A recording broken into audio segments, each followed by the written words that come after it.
Selamat siang teman-teman. Nah, hari ini kita akan membahas tentang linear programming.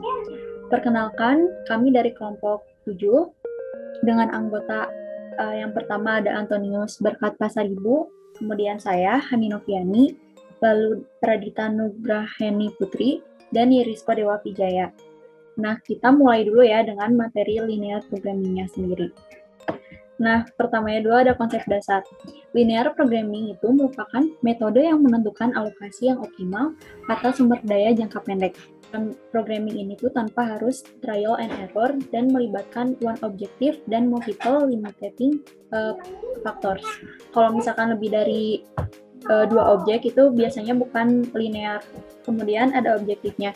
Tujuan perusahaan melakukan linear programming yaitu pertama, untuk memaksimalisasi contribution margin. Yang kedua, untuk meminimalkan biaya dari produksi. Nah, kemudian ada constraints atau batasan. Sebenarnya batasannya itu ada dari pihak internal maupun dari eksternal. Batasan dari internal yang merupakan batasan sumber daya atau resource constraint. Yang pertama ada kapasitas produksi, yang kedua ada ketersediaan jam kerja, yang ketiga ada ketersediaan tempat, dan yang keempat ada ketersediaan bahan baku. Maksudnya dari batasan itu apa? Nah, kan misalkan kayak ketersediaan jam kerja. Pekerja ini tuh satu hari ini tuh misalkan hanya 8 jam, karena kita nggak mungkin kan mempekerjakan pegawai selama 24 jam dalam satu hari. Sehingga jam kerja merupakan salah satu batasan. Kemudian kalau misalkan yang eksternal atau demand atau marketing constraint, yaitu yang pertama kuantitas yang terjual sama permintaan pasar. Nah, biasanya batasan-batasan ini tuh nggak bisa dihandle lagi sama perusahaan. Kemudian ada function atau fungsi atau formula. Function yang ini tuh merupakan mengkonversi data informasi menjadi persamaan matematika. Biasanya dalam fungsi linear. Kemudian membutuhkan decision variable dan identifikasi tujuan dan batasan. Nah, fungsi atau formulanya itu yang pertama ada fungsi objektif, yang kedua ada fungsi constraint. Fungsi objektif yaitu merupakan fungsi yang menggambarkan tujuan di dalam permasalahan linear programming yang berkaitan dengan pengaturan secara optimal sumber daya untuk memperoleh keuntungan maksimal atau biaya yang minimal. Yang kedua yaitu constraint function, merupakan fungsi yang menyajikan batasan-batasan kapasitas yang tersedia yang akan dialokasikan secara optimal ke berbagai kegiatan. Untuk menentukan function ini, kita ada 5 langkah. Yang pertama, menentukan persamaan matematika dari objective function.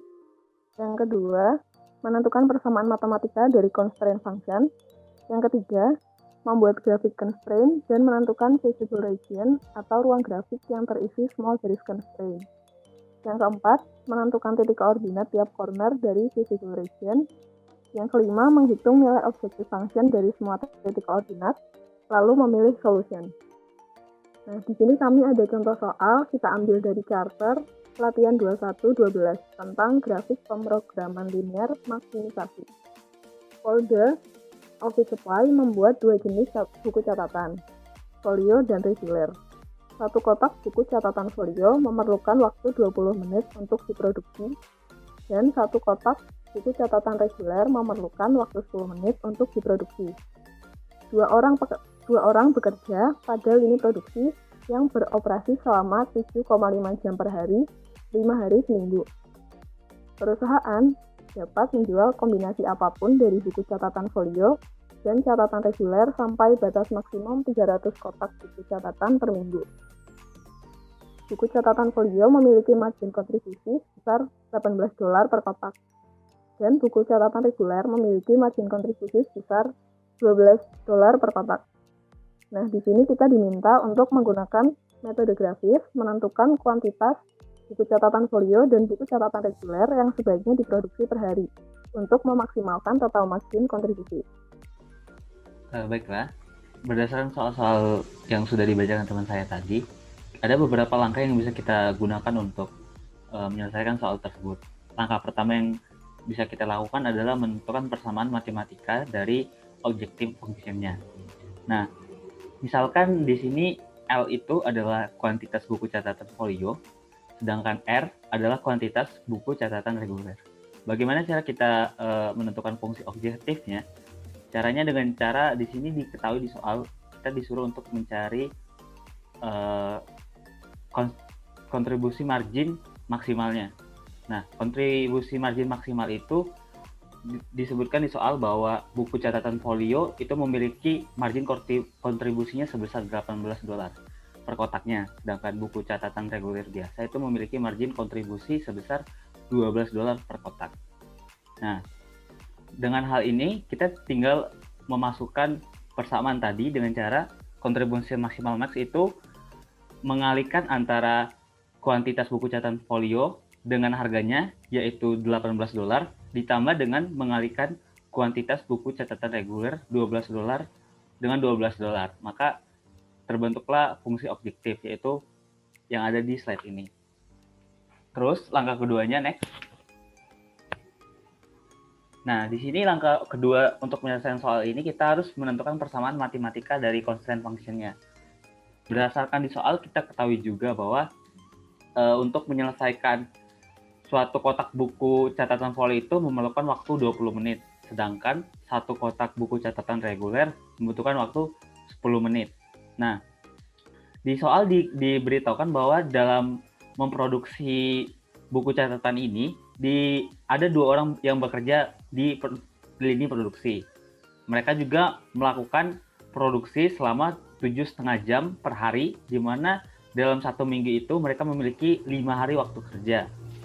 Nah, kembali ke hal tadi bahwa kita disuruhkan untuk menentukan persamaan matematika dari constraint function-nya, maka kita peroleh berdasarkan waktu yang telah dikerjakan oleh 2 orang tadi, yaitu 20L ditambah dengan 10R. Nah, kurang dari sama dengan 900 ini didapatkan dari kita mengalihkan waktu kerja mereka sebanyak 7,5 jam tadi dengan jumlah orang yang bekerja, yaitu ada 2 orang. Karena satuannya tadi adalah jam, kita akan ubah menjadi menit, sehingga diperoleh 900. Maka fungsi pembatas pertama itu adalah 20R ditambah dengan 10R kurang dari sama dengan 900.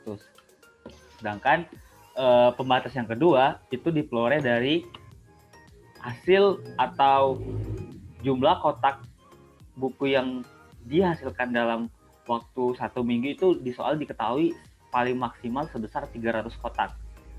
Sedangkan di sini kita butuh mencari yang per hari. Di soal diketahui bahwa dalam seminggu itu tadi mereka membutuhkan 5 hari kerja. Maka berdasarkan hal itu kita bisa membagi hasil maksimal produksi buku catatan yang sejumlah 300 ini dengan hari kerja yaitu 5.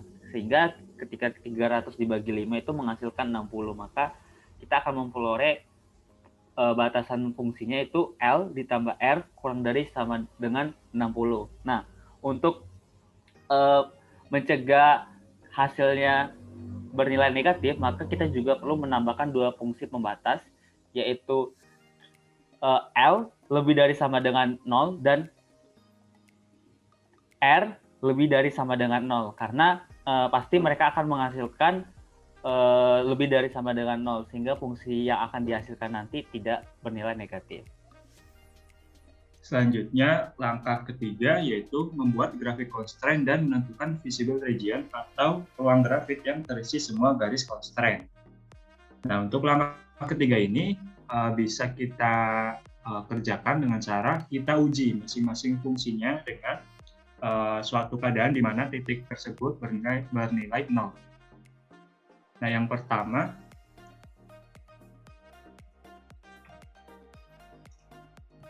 yang pertama yaitu fungsi L ditambah R sama dengan 60. Nah, kita uji nih, apabila R-nya sama dengan 0, maka didapatkan L-nya sama dengan 60. Kemudian apabila kita uji L-nya sama dengan 0, maka kita peroleh R-nya sama dengan 60. Nah, sehingga kita dapatkan 2 titik yaitu 0,60 dan 60,0. Nah, apabila digabungkan atau dihubungkan titik 0,60 dan titik 60,0, maka akan menghasilkan garis yaitu L ditambah R kurang dari sama dengan 60. Nah, selanjutnya kita uji untuk persamaan yaitu 20L ditambah 10R sama dengan 900. Nah, kita uji apabila R-nya sama dengan 0, maka L-nya diperoleh yaitu sama dengan 45. Kemudian apabila kita uji L-nya sama dengan 0, maka kita peroleh R-nya sama dengan 90. Nah, sehingga untuk titik 0,45 yaitu sebagai berikut, kemudian titik 90,0 yaitu sebagai berikut. Apabila kita hubungkan akan diperoleh suatu grafik yaitu 20L ditambah 10R kurang dari 900. Nah, selanjutnya langkah keempat yaitu menentukan titik koordinat tiap corner dari visible region. Nah, untuk langkah keempat ini kita dapatkan titik koordinat tiap corner, yaitu yang pertama adalah titik A, di mana titik A ini titik koordinatnya adalah 0,0. Selanjutnya untuk titik B yaitu diperoleh 45,0, yaitu sebagai berikut. Dan titik C yaitu kita belum cari di sini. Nah, karena titik C ini merupakan perpotongan dari grafik L ditambah R sama dengan 60 dan 20L ditambah 10R sama dengan 900, maka kita bisa cari dengan cara mengeliminasinya.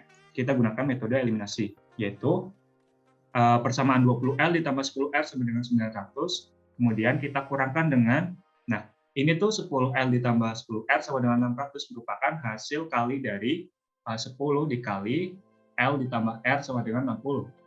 Nah, sehingga diperoleh 10L ditambah 10R sama dengan 600. Nah, kemudian kita kurangkan, diperoleh bahwa 10L sama dengan 300. Maka L-nya sama dengan 30. Nah, setelah didapatkan L sama dengan 30, kita substitusikan ke salah satu persamaan. Yaitu di sini kita pilih 10L ditambah 10R sama dengan 600. Maka kita substitusikan 10 dikali 30 yaitu 300 ditambah 10R sama dengan 600. Maka 10R sama dengan 300 dan diperoleh bahwa R sama dengan 30. Nah, maka untuk titik C ini diperoleh titik koordinat yaitu 30,30. Nah, selanjutnya terdapat juga untuk titik koordinat selanjutnya yaitu titik koordinat 0,60 yaitu sebagai berikut. Nah, kita telah menentukan titik koordinat tiap corner. Selanjutnya yaitu langkah kelima, menghitung nilai objective function dari semua titik koordinat, lalu memilih solution. Nah, setelah kita dapatkan nih masing-masing titik koordinatnya, kita akan uji.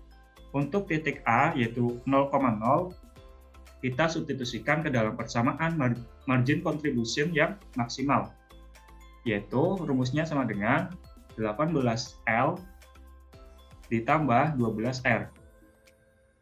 Nah, maka kita substitusikan untuk titik A yaitu 0,0, nilai L-nya 0, kemudian R-nya 0, maka disubstitusikan menjadi 18 dikali 0 ditambah 12 dikali 0.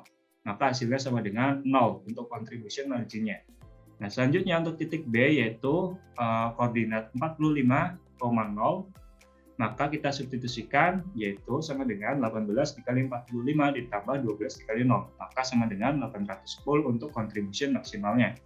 Nah, selanjutnya untuk titik C yaitu 30,30, maka kita substitusikan ke dalam persamaan yaitu sama dengan 18 dikali 30 ditambah 12 dikali 30, maka hasilnya sama dengan $900 untuk contribution maksimalnya. Kemudian untuk titik D yaitu titik koordinat 0,60, kita substitusikan yaitu sama dengan 18 dikali 0 ditambah 12 dikali 60. Maka hasilnya sama dengan $720 untuk contribution margin-nya. Nah, dari keempat kemungkinan contribution margin ini, hasil yang paling maksimal yaitu 900. Sehingga titik C ini yaitu 30,30 merupakan titik di mana dapat menghasilkan contribution maksimal yaitu sebesar $900. Nah, jadi perusahaan seharusnya akan memproduksi 30 untuk buku jenis folio dan 30 untuk buku jenis reguler. Sekian dari kami, kurang lebihnya mohon maaf. Terima kasih. Wassalamualaikum warahmatullahi wabarakatuh.